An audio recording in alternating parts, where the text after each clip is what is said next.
On vous souhaite la bienvenue à ericlatour.com. Dans quelques instants, on vous dévoile le nom de l'homme de l'année. Ça sera bien sûr à l'occasion des célébrations de la Journée internationale des hommes le lundi 19 novembre. Mais là-bas, on vous parle de vin. Pourquoi? On a un beau vignoble dans la région qui existe depuis quelques années dans le secteur de l'Acadie. Et l'une de leurs bouteilles s'est ramassée, à Tout le monde en parle, dimanche dernier, dans les mains de Guy Lepage.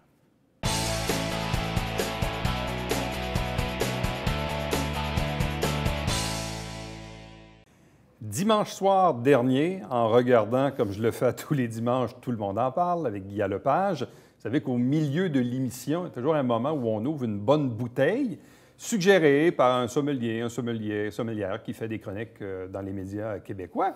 Et là, quelle ne fut pas la surprise de voir un produit d'ici, de l'Acadie, du mât des Patriotes, le Sieur Rivard Sélection 2017.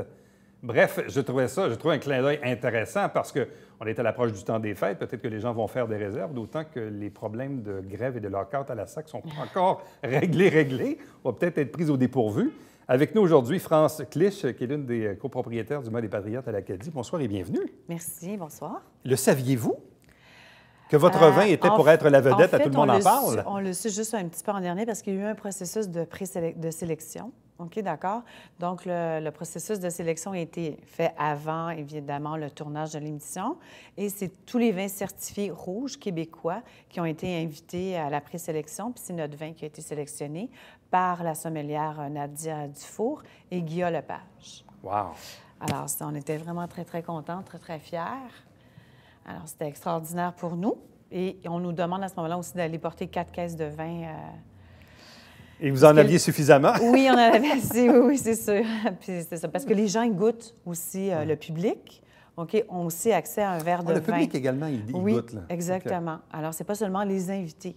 Alors, on offre aussi un verre de vin aux gens qui se présentent à l'émission. Bon, quels ont, parce que là, évidemment, au moment où on enregistre cette entrevue, on est le mardi, on est 2 jours après la diffusion. Oui, bien l'enregistrement était le jeudi. Exact, mais la diffusion jeudi. est le dimanche soir. Bon. En 48 heures, quels ont été les effets de bien, en fait, ça a réagi beaucoup sur les réseaux sociaux.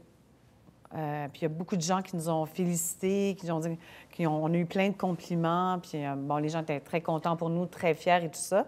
Mais pour acheter du vin instantanément, peut-être qu'à la SAQ, ça a bougé. Mais là, nous, au vignoble, pas pour le moment, mais j'espère que le week-end prochain, que les gens vont se présenter. En fait, ce qui m'attriste souvent, c'est qu'il y a plein de gens de Saint-Jean qui ne savent pas qu'il y a un vignoble à l'Acadie.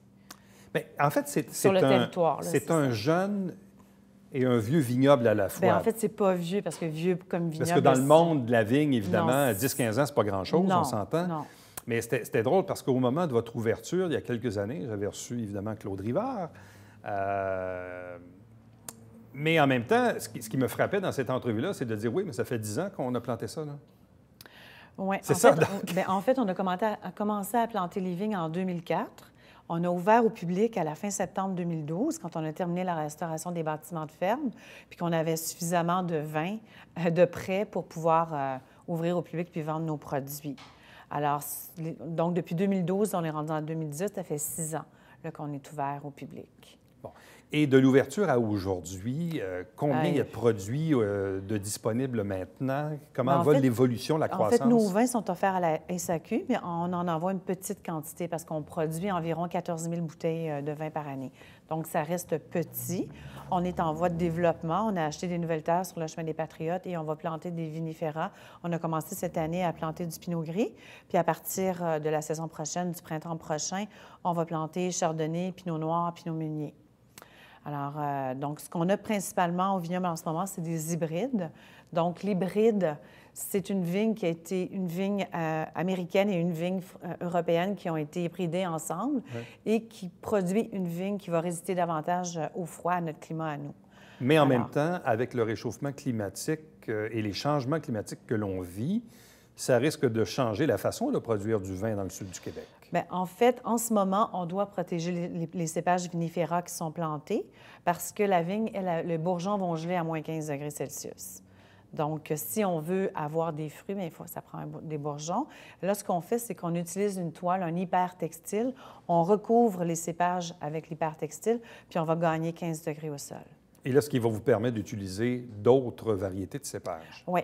Donc, des cépages qui ont une maturité quand même assez précoce. Par exemple, je ne pourrais pas planter du Sangiovese parce que je ne pourrais pas rendre ça à maturité. Parce que la saison, pour nous, pour rendre des vins matures, est trop courte. Jusqu'à la fin septembre, il fait encore très chaud, mais c'est un cépage qui va mûrir, qui prend beaucoup plus de temps à mûrir. Alors, il n'y aura pas le temps de mûrir ici. Parce que dans les années 80, quand on a eu les premiers vignobles, bon, certains utilisaient des cépages hybrides. Dans d'autres cas, de mémoire, je me rappelle de Victor Dietrich à Iberville, qui, lui, s'obstinait, ne voulait pas aller vers ça, mais devait buter et débuter. Donc, ça veut dire prendre de la terre, abrier ses vignes à l'automne pour enlever ça. Mais ça se fait encore. Oui, ça se fait encore, sauf que ça dépend de la typicité de votre sol. Comme nous, par exemple, on est dans l'argile, alors c'est impossible. Là, vous ne pourriez pas buter. Bien non, ça ne donne rien. Ça va faire des gros motons. Ça va pas... c'est pas sablonneux, alors on ne pourra pas faire ça. Donc, avec cette nouvelle technique-là, avec l'hypertextile dans lequel on recouvre les cépages, on peut justement planter du chardonnay, des pinots noirs, des pinots gris. Parce que ça va débourrer plutôt au printemps. Donc, la phase de maturation est capable là, d'arriver, le fruit est capable d'arriver à maturité puis de faire des vins hyper intéressants. Il y a déjà des gens au Québec là, qui en font des chardonnays. Bon, pendant assez longtemps, à tort ou à raison, on disait, bon, au Québec, ouais, on est capable de produire des bons vins, mais surtout des vins blancs, des fois des rosés, puis les vins de glace. Mais les vins rouges, on n'est pas bien bon là-dedans. Hein, pendant longtemps, c'est ça qu'on disait. Moi, malheureusement, c'est des préjugés. Là. Ça a beaucoup évolué, le monde de la vigne. Parce qu'au départ, on n'avait pas d'agronome et on n'avait pas d'œnologue non plus. Maintenant, on a tous notre agronome, on a aussi notre œnologue. Alors, tout ça, ça a vraiment beaucoup évolué. Bon. Et d'autant plus quand j'ai vu qu'à Tout le monde en parle dimanche dernier, on mettait en vedette, oui, un produit québécois, mais un vin rouge québécois. Oui, on fait d'excellents vins rouges au Québec. C'est juste aussi... Ce qu'il faut comprendre, c'est qu'il existe environ 6 000 cépages à travers la planète pour faire du vin. Les gens, ils en connaissent 5, 6, 7. En majorité, là, je ne parle pas des grands connaisseurs. Alors, il y a tellement de variétés possibles. Puis, si vous arrivez à avoir votre cépage à maturité, puis que vous êtes capable de bien travailler dans votre cave, alors vous êtes capable de produire des vins hyper intéressants. 2 top sommelières ont recommandé ce vin-là. J'ai obtenu une grappe d'or dans le Guide Faneuf 2018. Puis j'ai aussi obtenu un coup de cœur de Véronique Rivet, qui a été une des meilleures sommelières des Amériques, puis aussi une des meilleures sommelières au monde. Bien, et c'est ça. Donc, d'une part, il y a des sommeliers, sommelières... Si mon vin n'était pas bon, qui vous suggèrent à Tout le monde en parle, c'est une chose. Oui, tout à fait. Bon, vous faites référence au Guide Faneuf. On sait que Michel Faneuf... maintenant, sa relève s'appelle Nadia Fournier, qui a repris la relève de Michel Faneuf pour le Guide Faneuf. Et d'ailleurs, ce que vous faisiez mention, c'est que là-dedans, il y a aussi 3 grappes d'or. C'est bien ça qui sont attribuées à vos produits, dont le Sieur Rivard rouge. Oui, tout à fait. Donc, quels sont les autres produits également qui ont été, disons, notifiés par Mme... Notre vin blanc, notre réserve, Manzan de réserve, qui est réalisé à partir de Frontenac blanc. Puis la vinification, elle est faite dans des barriques de chêne français. Donc, la fermentation et l'élevage est en barriques de chêne français. Donc, le vin est gras. C'est un vin de gastronomie. C'est vraiment excellent. Puis, il y a notre rosé aussi. C'est le seul rosé à travers la planète dans lequel elle a mentionné une grappe d'or. Alors, ça, pour moi, c'est extraordinaire. Puis, notre vin a été choisi cet été pour être au Samuel. C'est la sommelière qui est venue, puis elle a un coup de cœur pour notre rosé. Alors, on était sur la carte des vins du Samuel avec un autre vin rouge là, que je n'ai pas apporté, qui est notre réserve aussi. Alors, voilà. Est-ce la consécration? Oui, pour moi, honnêtement, c'est la consécration. Oui. Cette année, là, c'est comme, mon Dieu, les fleurs arrivent, là, on est vraiment très contents, c'est extraordinaire. Ce matin, j'ai eu ma pré-certification biologique. J'ai eu l'inspection pour ma pré-certification biologique parce que ça fait plusieurs années que je veux devenir bio. Alors, puis les prochaines vignes qu'on plante aussi, c'est dans ce cadre-là. Bon. Et le vin dont on a présenté, bien sûr, dimanche dernier, à Tout le monde en parle, le Sieur Rivard Sélection 2017, un vin qui se vend à SAQ à 18,10 $, dont le cépage, on parle de Frontenac noir, de Baco noir et de Petite Perle. Qu'est-ce que c'est? Oui, Petite Perle, c'est un nouveau cépage qui est arrivé sur le marché il y a quelques années. Le Baco noir, c'est un cépage européen. Lui, il faut que je le couvre durant l'hiver. Et le Frontenac noir, c'est un hybride. En fait, le Frontenac noir, c'est le premier cépage qu'on a planté. Donc, les vignes ont 15 ans. Et ça produit une grappe, un raisin rouge assez foncé qui donne des notes de cerise. Quand j'ai assemblé avec un peu de Baco noir, ça m'a donné plus de structure, plus de tanin. Puis la petite perle, elle va diminuer l'acidité qui est apportée par le Frontenac noir. Fait que tout cet équilibre-là a créé ce magnifique vin-là. Donc là, on a un rouge, on a un blanc, on a un rosé. En fait, on vignoble, on fait 2 blancs, un rosé puis 2 rouges. OK. Quelles sont la différence entre les produits à ce moment-là, entre les blancs et les rouges? On a un vin blanc qui s'appelle le Chaume, qui est très populaire. On n'en a plus. On a vendu, c'est un vin plus d'apéro, qui est super facile à boire. Les gens adorent ce vin-là. Ensuite, le vin blanc réserve dont je viens de vous parler, qui est fait avec du Frontenac blanc. Ça ressemble un peu la technique que j'utilise pour le faire. Ça donne le côté gras beurré comme un chardonnay. Il y a plusieurs sommeliers qui se trompent et qui pensent qu'au premier nez, c'est du chardonnay. Mais c'est pas ça du tout, c'est du Frontenac blanc. Et notre autre réserve en rouge, c'est réalisé à partir d'un cépage qui provient de l'Alsace, qui est du Lucie Coleman, qui maintenant est principalement cultivé ici au Canada puis aux États-Unis. Là, vous êtes à 14 000 bouteilles. Oui. Ça fait 6 ans que vous êtes ouvert au public. Oui. Les vignes ont à peu près quoi? 15 ans d'âge? À peu près, oui. À peu près. Dans 5 ans, dans 10 ans, dans 15 ans, dans 20 ans, ça va ressembler à quoi? Je vais être une vieille madame à ce moment-là. C'est quoi l'objectif? C'est de monter à 30 000 bouteilles? Oui, à peu près. Pour rentabiliser l'entreprise, il faut avoir au moins à peu près 30 000 bouteilles à vendre. Parce que là, en ce moment, sur 14 000, vous en envoyez combien à SAQ? Le tiers. 300, oui, c'est ça. On fait 1200 caisses à peu près, là. On en envoie à peu près 300 caisses à la SAQ. Ça dépend des demandes aussi. Bon, vous avez dit en début d'entrevue, et je le crois, probablement qu'il y a bien des gens qui ont vu, tout le monde en parle dimanche dernier, du monde de Saint-Jean, qui ont appris qu'il y avait un vignoble à Saint-Jean, secteur l'Acadie. Oui. Bien, écoutez, il y a des gens de Saint-Jean qui vont manger dans des restaurants gastronomiques au Québec, puis qui se font servir de notre vin, puis ils viennent après acheter notre vin chez nous.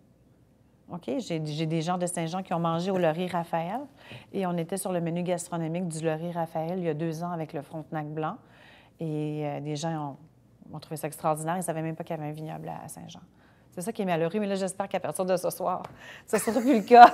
Là, est-ce que vous avez des bonnes réserves d'ici Noël?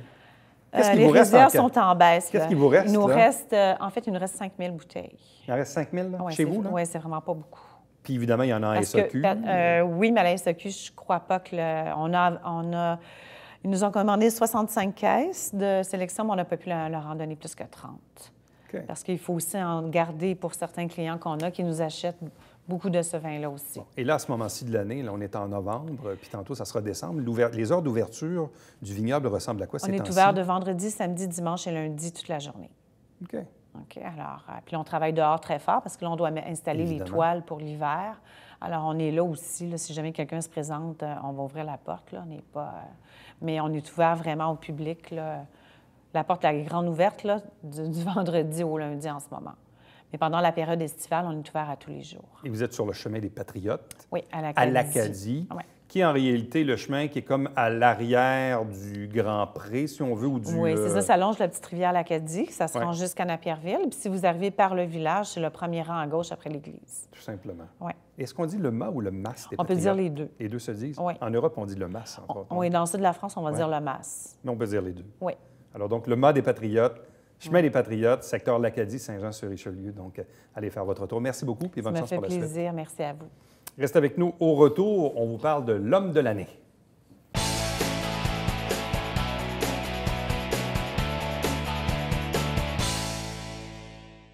Mesdames et messieurs, bonjour et bienvenue à la Justice entre nous. Mon nom est Serge.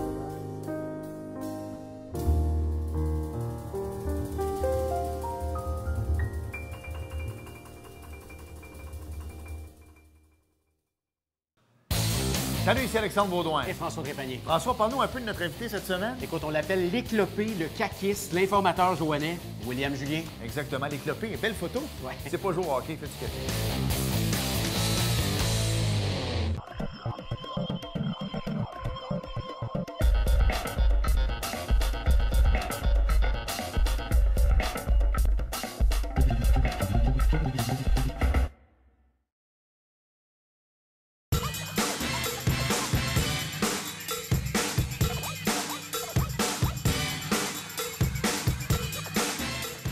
Dimanche, 9h30, Télé Bingo. On vous attend.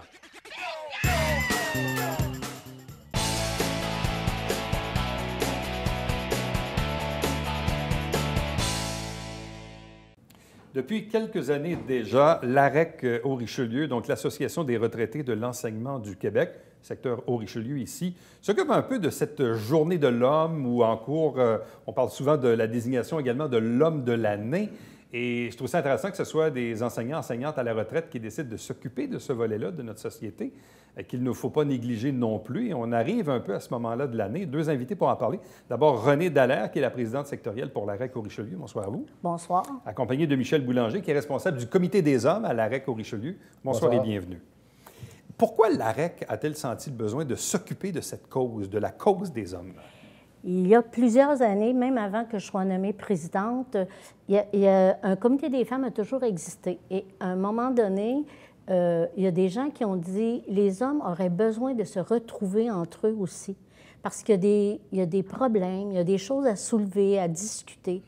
Alors, ils ont décidé, l'AREC nationale, parce qu'on parle de Québec, de mettre sur pied des comités des hommes dans les secteurs.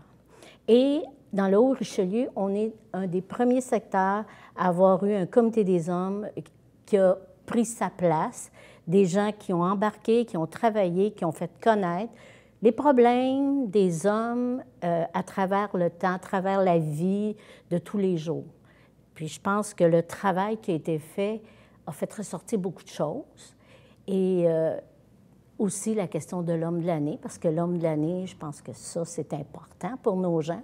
Puis les hommes qui ont été nommés, c'est des gens qui ont travaillé dans l'AREC, qui ont travaillé aussi dans le milieu, mais au niveau de l'AREC, qui ont fait valoir aussi leurs droits, puis de tous les hommes aussi. Oui, parce que sur la scène nationale ou même internationale, bon, il y a eu les mouvements féministes il y a 50-60 ans qui ont mené à la Journée internationale des femmes, le 8 mars. Ici même dans la région, le Centre des femmes s'en occupe, va également désigner la femme de l'année, hein, ce qu'on fait depuis quelques années déjà. Mais là, ici, dans la région du Richelieu, la Journée de l'homme, c'est bien quoi, le 19 novembre? Oui, c'est le 19 novembre et ça va se passer chez Fourquet-Fourchette. À Chambly? Oui. On a un événement, il y a un dîner, on a un conférencier qui est le comédien Martin Larocque. Et suite à cela, on va nommer l'homme de l'année. Et aussi, il va y avoir un montant qui va être remis à la Société de Parkinson. Parce qu'il y avait un membre du comité des hommes qui faisait partie de notre comité qui est décédé du Parkinson. Et il y a 2 ans, on avait décidé de faire une écriture collective, les gars du comité des hommes. On appelait ça un abécédaire. On racontait toutes sortes d'anecdotes là-dedans. On vendait ça, pas très dispendieux, je pense que c'était 5 $. Mais l'argent qu'on a ramassé avec cela, on a décidé de le donner à la Société du Parkinson. Donc, il va y avoir une remise d'argent à la Société Parkinson lors de cet événement-là. Bon. Et est-ce que l'homme de l'année a déjà été choisi par un comité? Est-ce qu'il le sait déjà? Est-ce que c'est déjà rendu public ou ça le sera la journée même? Bon, l'homme de l'année le sait. Lui le sait, mais c'est le comité des hommes, normalement, qui décide qui est l'homme de l'année, à partir de l'implication de cette personne-là. Et le nom sera divulgué uniquement le 19 novembre? Non, non, on peut vous le dire. On peut déjà le dire? Oui, allez-y, je vous écoute. Je peux vous dire que c'est quelqu'un qui est impliqué depuis 20 ans à l'AREC. C'est quelqu'un qui est très disponible, qui est très dynamique, qui est généreux et, qui n'hésite pas à la tâche. Moi, il m'a servi de mentor quand je suis arrivé. Vous le connaissez très bien parce que vous l'avez interviewé assez fréquemment. Il s'agit de Michel Cartier. Donc, Michel Cartier, qui a de mémoire enseigné à la polyvalente Armand Racicot ou à Marguerite Bourgeois. Entre autres, je me rappelle parce que quand j'étais un peu plus jeune, il est plus vieux que moi un peu, il était dans l'environnement des profs là, que je fréquentais là, dans les écoles où j'étais. Ouais. Moi, pour ce que je connais de Michel, je l'ai connu comme il était conseiller pédagogique. Oui, en fin de carrière. Au niveau de pastoral, éducation religieuse. Exactement. Bon. Ouais. Et quel est le regard des femmes sur celui de l'importance qu'on accorde aux hommes dans notre société aujourd'hui, avec des journées de l'homme comme celle qu'on célèbre à l'AREC au Richelieu? Eh mon Dieu! Écoutez, moi, je vous dirais, le regard des femmes, la mise sur pied du comité des hommes a été poussée, je dirais, par une femme. En plus? Oui, Ah oui, oui, oui, oui, qui a travaillé fort au niveau sectoriel pour la mise sur pied de ce comité-là. Je peux la nommer, c'est Mme Fauché, qui a été présidente, puis qui est allée aussi au niveau du Conseil exécutif à Québec. Puis pour elle, le comité des femmes, c'est important parce qu'on le sait qu'elle a travaillé beaucoup pour la cause des femmes. Mais la cause des hommes, ce qu'elle disait, ça ne vous tente pas de vous réunir puis de mettre ensemble plein des problèmes puis des belles choses aussi, là. On parle de problèmes, mais il y a aussi des belles choses qui se font. Donc, c'est comme ça. Et je pense que le fait d'avoir travaillé avec des femmes, bien, on avance. On avance. C'est comme la Journée internationale des femmes, dans le fond. Chacun a sa place, chacun apporte sa spécificité. Oui. Bon. Vous êtes des retraités de l'enseignement, donc qui dit enseignement dit pédagogie. Est-ce qu'il n'y a pas un lien à faire aussi entre le fait que les gens de la REC puissent faire connaître la Journée de l'homme, désigner l'homme de l'année, le comité des hommes? Est-ce qu'il n'y a pas un rôle un peu pédagogique peut-être? Oui, il y a un peu un rôle pédagogique là-dedans. Mais moi, je voudrais ajouter suite à ce que René a dit. Le comité des hommes, oui, au départ, c'est une femme qui l'a fondé. Ça, je n'étais pas là.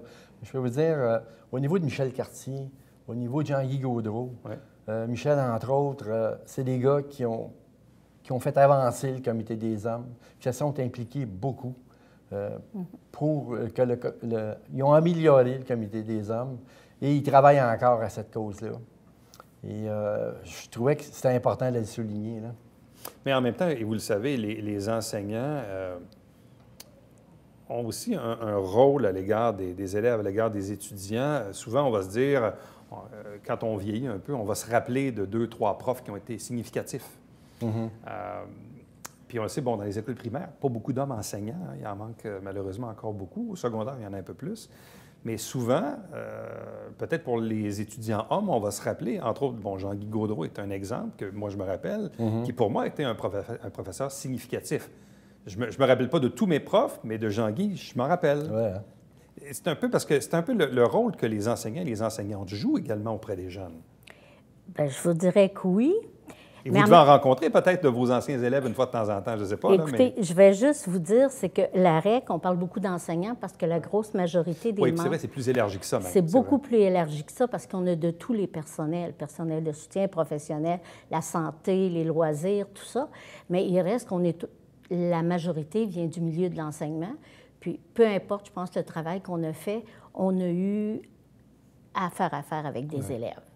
Puis je pense que les élèves ont aussi, comme vous dites, des souvenirs de leurs profs. Il y a des profs qui les ont marqués, il y a des personnels aussi qui les ont marqués parce qu'ils sont capables de dire, bien moi, j'ai été capable de me rendre là parce que telle personne m'a aidé à avancer. Oui. La REC au Richelieu compte combien de membres aujourd'hui? 1170 membres. Wow. Mais on est un secteur dans la Montérégie, parce qu'on a 11 secteurs dans la Montérégie. Et on est 10 300 membres juste en Montérégie. Là. On parle de Sorel à Salaberry de Valleyfield. Donc 10 000 en Montérégie, plus de 1100 ici dans le Haut-Richelieu. On est un gros secteur. Puis à la grandeur du Québec, vous devez être quelques dizaines de milliers, je présume? 58 000 membres à peu près. Aïe, aïe, aïe, Actifs. Actifs. Oui. Et puis la REC est active dans tous les coins du Québec. On est divisé en 11 régions, je crois. Bon. Donc, si on revient à la journée du lundi 19 novembre, Fourquet-Fourchette à Chambly, Journée de l'homme, où là, Michel Cartier sera donc consacré homme de l'année, enseignant à la retraite, mais également conférence de Martin Larocque. Qu'est-ce qui va se passer à l'occasion de cette journée-là? Bon, c'est comme je vous disais tantôt, la remise de fonds à la Société Parkinson. Et pourquoi Martin Larocque? Ça, c'est au niveau du comité qu'on prend toujours les décisions en groupe. Il y a des gens qui l'avaient vu en conférence et ils ont trouvé que c'était quelqu'un d'intéressant, là. Et il devrait parler, normalement, du vécu des hommes à la retraite. Oui. Alors, il va y avoir ça. Il y a un dîner aussi. Et ça s'adresse à tout le monde, autant aux hommes qu'aux femmes. Donc, les femmes aussi peuvent y aller. Oui, monsieur. On va être là. Vous avez combien de places de disponibles cette journée-là? On a une centaine de billets. Une centaine Une de billets? centaine de billets. C'est moitié-moitié. Moitié homme, moitié femme. Oui. La majorité du temps. Là, c'est sûr que toutes les activités du comité des hommes, les femmes sont bienvenues. Les activités du comité des femmes, Les hommes c'est sont la même bienvenus. chose. Hein. Et les gens vont se reconnaître. Et de toute façon, aussi, les gens peuvent aller... Vous avez un site Internet également dont l'adresse est au bas de l'écran. Oui. Donc, si Oui. les gens veulent obtenir des renseignements sur cette Journée de l'homme célébrée par l'Association des retraités de l'enseignement du Québec, la REC au Richelieu, lundi le 19 novembre au Fourquet-Fourquechette à Chambly. À vous deux, merci beaucoup. Merci. Si Je vous vous souhaite la meilleure permettez, chance. Oui, allez-y. Je voudrais juste parler qu'on a une activité qui s'en vient le 27 mars. Et ça va être une conférencière qui va parler des différentes formes de deuil chez les personnes aînées. On parle de vente de sa maison, s'apercevoir qu'on ne peut plus conduire. Les petits deuils de la vie, quoi. Oui, comme Jacques Meunier disait, qu'on s'aperçoit qu'on n'est plus capable de faire des génuflexions. Alors, on va voir ça au printemps. Autre activité, mais plus fin mars à ce Oui. moment-là. Bien, merci beaucoup. Merci. Merci beaucoup. Restez avec nous. Au retour, on vous présente le Babillard quotidien.